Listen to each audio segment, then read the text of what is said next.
The file says I can't edit. How am I supposed to format it for me? Cut to Guide Dog Girl. It keeps saying image. Cut to Tech Guru. No worries. I'm on it. Hey, I don't have time to talk. I need help with editing. I can help. I appreciate it, but it's super visual. No, it's fine. I can edit. I can totally help you. You did this? I like to think of myself as a dog decipherer, because I can decipher what dogs are saying, doing, and feeling, all through their barks. There are all kinds of barks. Loud barks, soft barks, small barks, short barks, tall barks, sports barks, happy barks, mad barks, funny barks, sad barks. All kinds of barks. Why can't I marry my cat? He services me better than any man did. Yes, you do. Who loves mommy? Welcome to Blind Abilities. I'm Jeff Thompson. Today in the studio, we have members of two teams of blind and low vision actors, creators, directors that put together films for the Easterseals Disability Film Challenge. And these two teams were sponsored by Access Acting Academy, and that's accessacting.org on the web. So representing Team 1, we have Spencer and Bree. Bree Klauser returning to the Blind Ability Studio. How you doing? Good. I'm glad to be back on your podcast, Jeff. How are you doing? Well, I'm doing great, thank you. And yes, welcome back. Bree, why don't you tell the listeners a little bit about Bree Klauser? I'm glad to be back. For those who don't know me, my name is Bree Klauser. I am a New York-based actress, singer, voiceover artist, and I also happen to be low vision, legally blind, visually impaired. I was born with a condition called achromatopsia, and this year I have participated in the Easterseals Disability Film Challenge for the very first time. I'm actually on 2 films, but the film that we'll be talking about today is Service, a Dog-umentary, which I made with 6 other low vision and blind creatives, actors, directors, and I'm also joined here by one of them, Spencer Frankeberger. Hey, yeah, I'm Spencer Frankeberger. I am an actor, director, and improviser based out of Los Angeles, and I have Coates disease, so I have monovision and am blind completely in my other eye. So thanks for having me on this, and I guess I'll pass it over to Juan. Hey, everybody. My name is Juan Alcazar. I'm a legally blind filmmaker / YouTuber. Thanks for having me on here once again, Jeff. And yeah, it was an interesting experience being on the Easterseals Disability Film Challenge. It was a pretty interesting experience, I'll say that. And yes, I was actually teammates with somebody else on here. You may know him very well. His name is Jeff something. Yeah, am I right, Jeff? Thompson. Ah, yes, the son of Tom. I'm Jeff Thompson, and this was a really great experience. I've done podcasting and stuff, but not with the camera, and got to work with 6 other people on this project, and it was really cool to experience, people in this field, people in this space. It was really enjoyable. I really liked it, and I did some audio description, some narration. I thought I was just going to be this little spot in the corner or something like that, or my voice or something, but they actually took all the footage, and I was in there, so it really turned out really neat. I think everyone should try an experience like this. It was a lot of fun, so thank you, Mary Lee Talkington, Access Acting Academy. Thank you very much for the opportunity. Yeah, I really enjoyed, I got a chance to see your film, which is called A Scene. What is it? A Scene? I told you it was hard to remember. A Scene of Possibilities, a tribute to accessibility. It was a very meta scene of possibilities, I have to say. And I really enjoyed that. And I really thought that the audio describer, played by Jeff Thompson, was a real cool framing device that tied the story together. And I really liked how theatrical it was. It was really cute. Yeah, it was fun.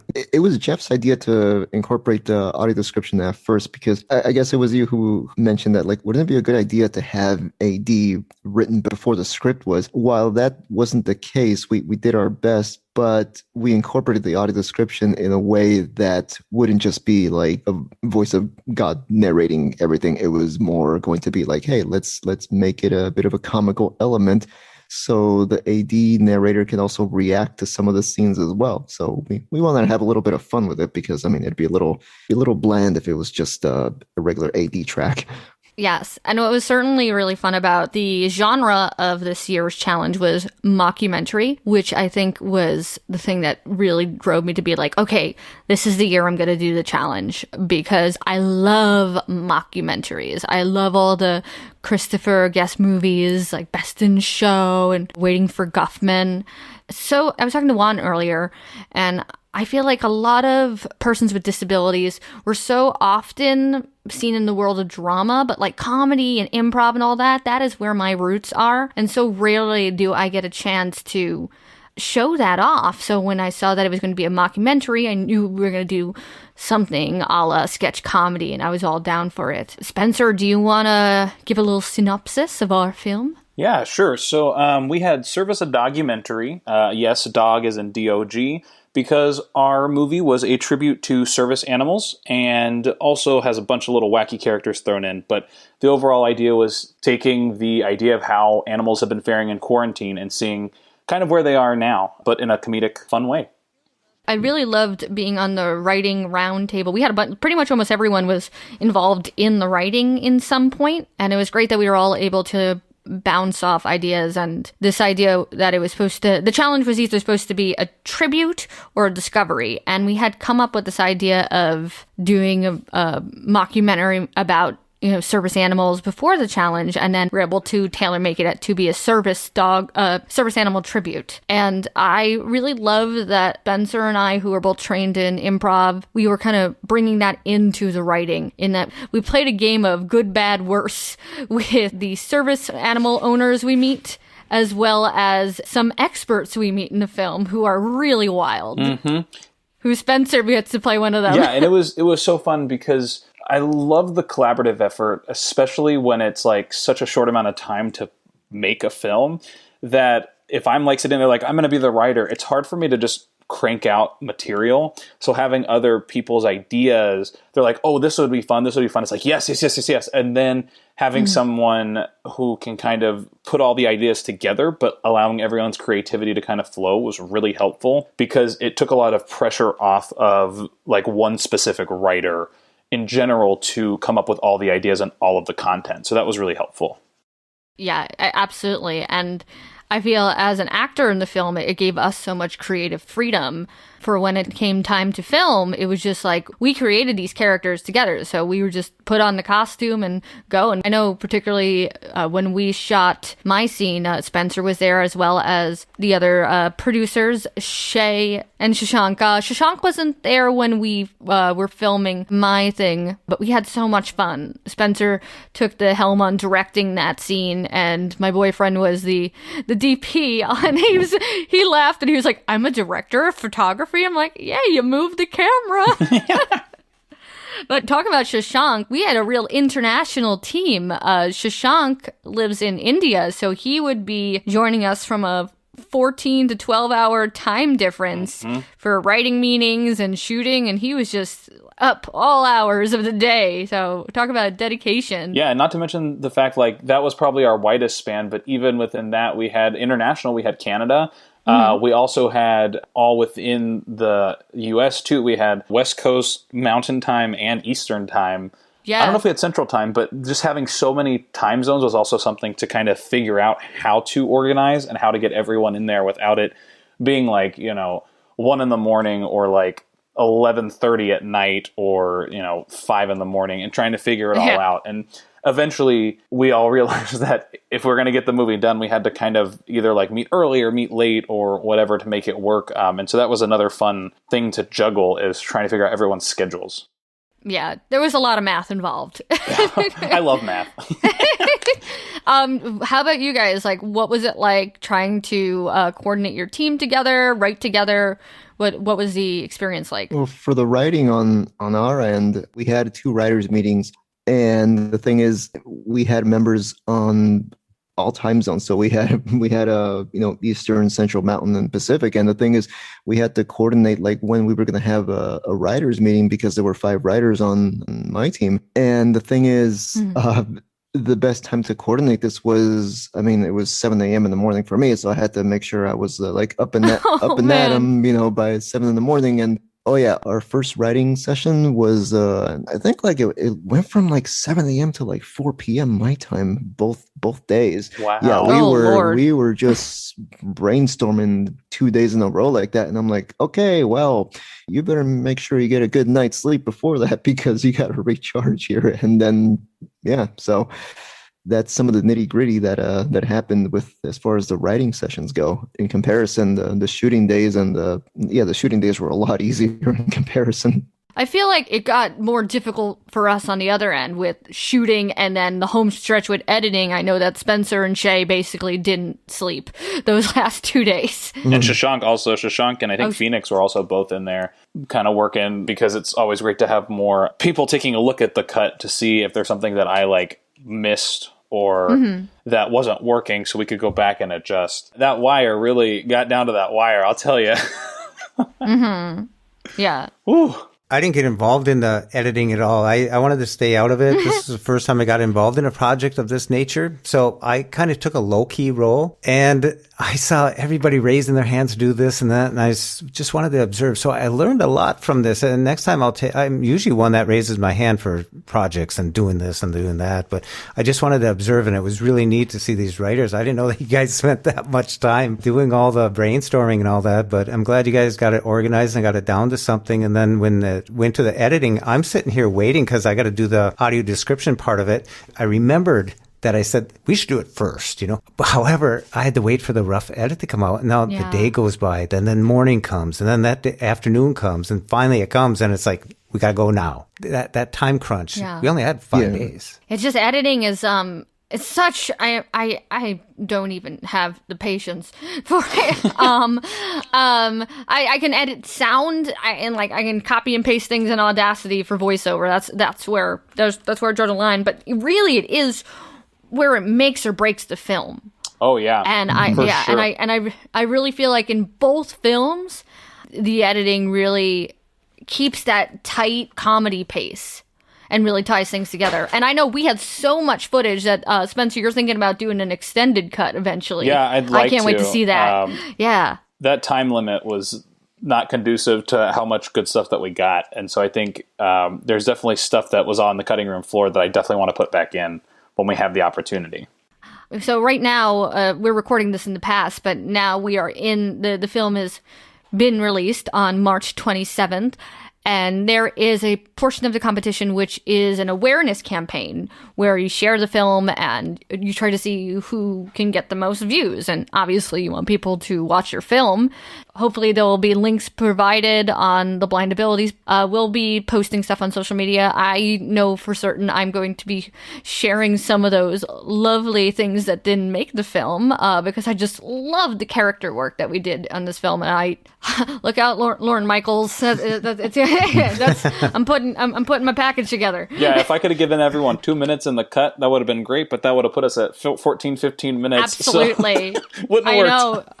I know. We had so much fun. There's so many good jokes and so many good bits. Yeah, this is so different with the camera rolling and talking to you guys, directors and YouTubers and actors. And this is the first time I was just going to come on and say, yeah, we'll put them in the show notes. And I pointed down and I go, I never did that over all these years because I'm a podcaster. I never have to think that I'm on film. So down below, we'll put all the links to where you can go and view these films that we created. And Bree, I like how you use the word creatives. I like that. Yeah, no one was just in anything. Even you, Jeff, you weren't just an audio describer. You were part of the glue of the film. So I feel like everyone was really integral in it, and that I don't think anyone ever just like showed up and went home. As much as I tried to take a backseat role, and I couldn't. Spencer is laughing at me. I'm like, I tried so hard, but I was like, I just got sucked in, and I'm like, I just care too much. I just care. But I think it's on that note, though, it's like there are types like you, Bree, who want to do everything and really invest yourself, and there's other people who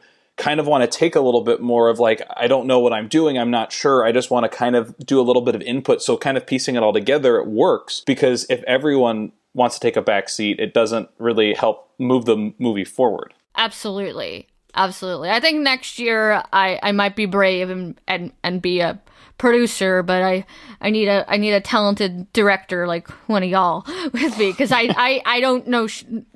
I won't curse on your podcast. I don't know schnoodle about camera angles and this and that.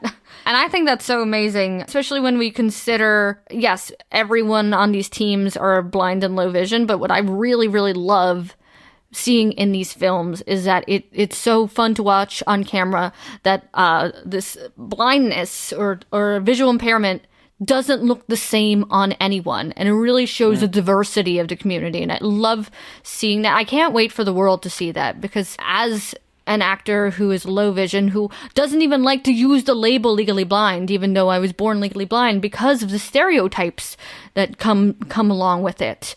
Because there's an assumption that I'm going to move in a certain way and appear in a certain way. And no one is alike in this film. Everyone has their own body language and their own way of viewing things. And I think that's going to be eye-opening for the audiences that tune into both of these films. I think when you talk about body language, Buddy the cat in your scene had some... He's literally chewing the scenery. But usually when you turn on a camera or something, you got a pet. Oh, I want to get a clip of this. The cat or the dog or takes off, but you had this cat weaving all around just perfectly. It was like, that cat is a star. It was the treats. It was the treats. He was literally eating my hand, especially the take that you use. I can see him. He's like eating my hand, but he did some like really nice things. And I got some production stills of him like looking at the camera. I'm like, oh, buddy, mama's going to be your stage mommy. You can follow him at Uncle Iro the cat on Instagram.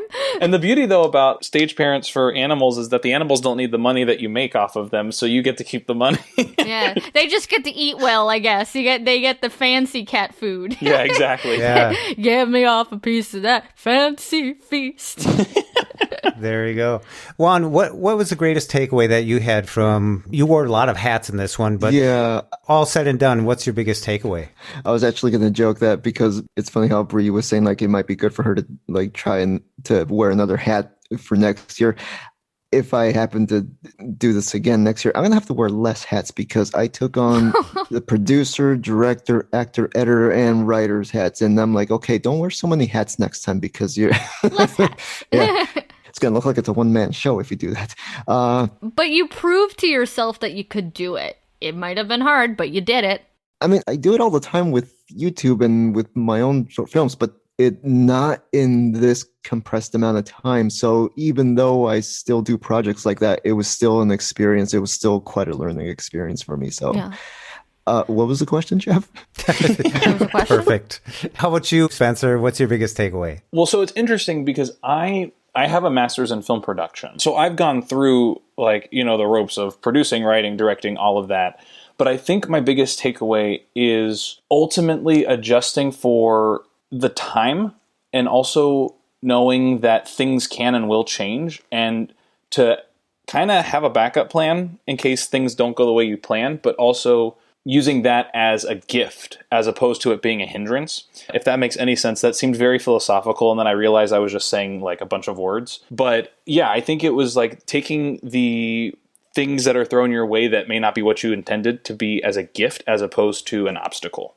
Mm-hmm. And that's what I really loved is, this didn't work, but instead of being bogged down on what didn't work, what does work, and how can I make that shine? And so that's what I think I took away for that specifically. And I think you did a fantastic job in the editing in doing that, because I felt like each section of the film, it was integral in the way that like you took the best parts of everyone in a way that it really felt like an ensemble piece, in a way where there were no strong or weak or whatever. Like everything felt strong and was unique in its own way. You put those puzzle pieces together. Oh, shucks. Don't make my head bigger than it is already. Yeah. Well, I wanted to ask you, because Juan was talking about how he's used to doing everything for creating his own content. I know you create a lot of your own content. You have your own production company? Yeah, I mean, it's hard to explain it, because I just gave it a name and then kind of just like put everything under there. Mm-hmm. I call it Jingle Productions, which is a logo that I created using Photoshop and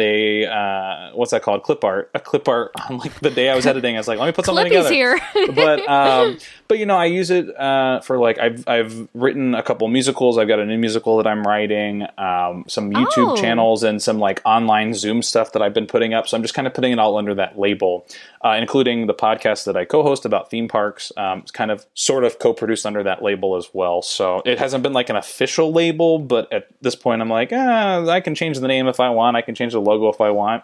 But to have something that I can kind of put everything under is great. The thing about theme parks, is that like the, have you ever seen like the Purger productions when he talks about all the disaster theme parks and Defunct Land, that's what it's called, Defunct Land. Yeah, Defunct Land's great. Yeah. No, we take theme park rides and we pitch them to different theme park industry guests and they pick their favorite in like a fantasy football bracket style. Fun. Rounds, and then at the end, the loser has to do something silly.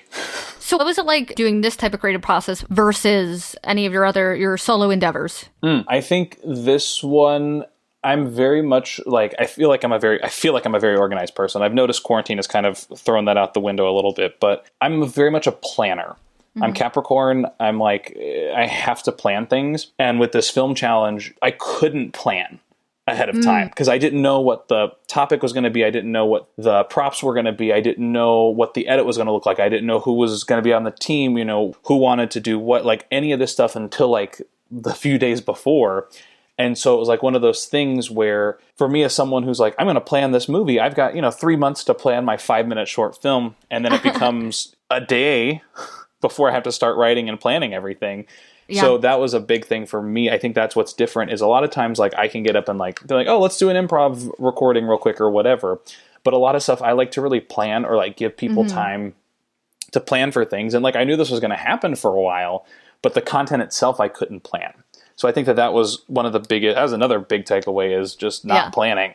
But I think for me, that was one of the big differences is the idea of planning versus not planning. That's the exact same problem I was having as well. I'm so used to just planning things out ahead of time. And it's such a mental barrier to get past because it's like, the rule book is different with a challenge. And it's just something that you just have to accept. And it's like, okay, we're going to toss the regular rule book that we have out the window, and we're just going to go with this. So it was really just an interesting change of pace. So yeah, I think both me and Spencer were having some little bit of difficulty here and there, but we got adjusted. That's so funny you say, because like I liked that because I have ADHD. I only found out this year I had ADHD.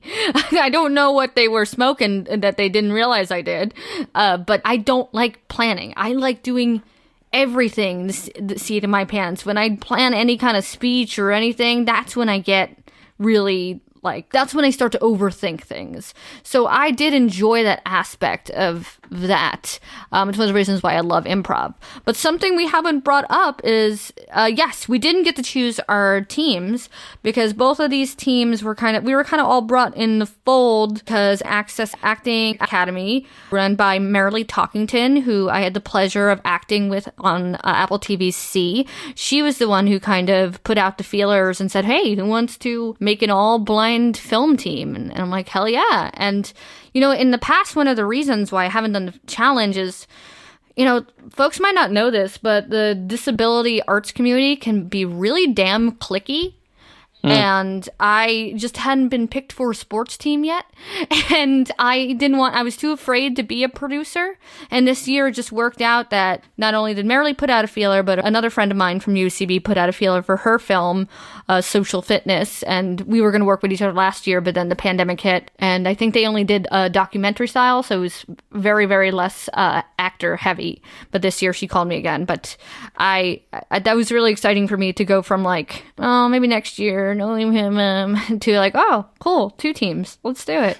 Bree, you asked Spencer a question about what the experience was different. So you, Apple TV Plus, the TV series C, you did acting in that. And that's huge. That's huge. But this here, with this short time of, how do you compare that with that? You can't. It's a completely different thing because this is, first of all, we have to say what it is. It's a film challenge. We're not making a big budget TV show or blockbuster. And on top of that, we are filming this in our homes. So there's a certain level of expectation that you go in with, realizing yeah, not everyone's going to have the same equipment. It's going to be hard to mix sound and make everything sound the same. And personally, I kind of don't like the fact that it becomes so imposed on actors, voice actors, creatives now that they have all this high-tech equipment, because I think it's kind of elitist and is, for those who are economically disadvantaged, I think it kind of puts them out of the running. You see commercials now, SAG commercials asking you to shoot in your home and say, oh, do you have access to the outdoors? Do you have access to... And it's like, no, I live in a box in New York City. Exactly. It's a little easier in LA. You guys have the space, but, before the pandemic, you could be a star on Broadway and you could live in a postage stamp and no one would know or care. Now your home is being exposed. But going back to comparing the scope, it's very different. And I would say this style of film, I would compare it more to like indie sketch comedy and things like that, opposed to something that you would see on traditional like network television or the movie theater. I mean, I don't know. I haven't seen all the films. Someone might have put something together that looks like it's a Steven Spielberg blockbuster, but I think it's more about the challenge and the collaborative effort and what you can do with limited tools. And I found that once I was able to accept that, I don't mean like lower my expectation, but like accept the parameters, I was able to be very satisfied by the end product and the work itself. I guess you can kind of say we're doing like a short film equivalent of vaudeville or something like that. I don't know. Just something along those lines. I don't know if that's a good comparison or not, but that's something I also realized that, not to lower my expectations like Bree said, but just to realize that the end product is going to be different than, what you usually put out. But because of that uniqueness, it could be, it could turn to our advantage as well. So that's how I came into it as well. Just realizing that like, hey, this might be different, but it could be different in a good way. Yeah. I have nothing to compare it to. So to me, it was an experience, and I just got to sit back and watch a little bit of this developing, and the pressure it is, as I'm waiting for the first edit to come back to me so I can start mine, and the days were clicking along, and then I get this text message that says, I don't think we have room for any audio description. And I'm thinking, well, I'm done. I just got fired. I'm cut. But you could just tell that Juan was getting like pressure was building and stuff like that. So it's really neat to see the different players all to come together. And if anybody else that's listening to this want to get involved in something like the Easter Disability Film Challenge, I think it's fun to put something together, and you got the time crunch and you don't know what it's really going to be about. And then whoever you want to do it with. Yeah, some people have like teams of 20. Some people are solo films. I think Marilee Talkington put out a solo film, which you can also check out. I think another thing that what's great about this and the opportunity that we get to do the awareness campaign, when you do a film or a TV show at a studio, unless you get something, and I learned this the hard way in my career, I wanted to use my platform when I was in C and when I was in Audible to speak out more about the disabled experience, the low vision experience. But because I didn't put it in a writer, it was not part of their press narrative. I had to do that on my own. But now we can take something that we made and we can put our own narrative on it. I think that is really powerful, to make art and then be able to drive the story that you want to tell with it. Because, I could say that's different. That's certainly different than my experience with C. That's great. So check out the show notes. We'll have the links in the notes down below. Yeah, we're going to link to the YouTube page below where you can watch, share, like, comment. Subscribe. Subscribe. Oh, I don't know if you can. Yeah, you can certainly subscribe to the Easterseals channel. But it would, if you're in the low vision community, or if you know someone who is blind, visually impaired, if you really like animals, if you really like meta comedy, I think you'll like these films. It's really helpful for us if you spread the word. And do you guys want to go around and say where we can be followed on the interwebs? Spencer? Well, you can follow me at Spencer101F on Instagram and TikTok, and also my podcast at Theoretical Thrills, also on Instagram, or www.theoreticalthrills.com. And you can find me on Instagram and Twitter at JC12209. And on YouTube, my YouTube channel is called JC5 Productions. Nothing special, just the letters JC and the number 5 Productions. So yeah, if you want to check out some of the short films I have on there, and I talk about I heard you made a video recently with, talking about stuff on your channel. Bree something. You might know her. So yeah, go check that out. So. Maybe. And you can find me at blindabilities.com. I'm blindabilities on Twitter, Instagram, and Jeff Thompson on Instagram as well. Thank you all for joining in on the podcast. So you can bring out some awareness. Be sure to click on the links down below. Go check it out and give us some likes if you like, or if you don't, just like it. Come on. Like, vote, do it. Comment, subscribe. The editors for both films will likely approve of the likes. Oh, yeah, we could. There you go. I know filmmaking is all about problem solving, but what these guys showed me even took me by surprise. I had no clue there were so many different ways to get things done. What a unique experience. This is Buddy the cat, Buddy Service Cat. Oh, you remember me? Best part of film. Dog. Too much dog. Not enough cat. The sharply dressed narrator sits proudly surrounded by his microphones. I knew she could do it. I knew she could. Narrator pulls out his white cane. And that's a wrap.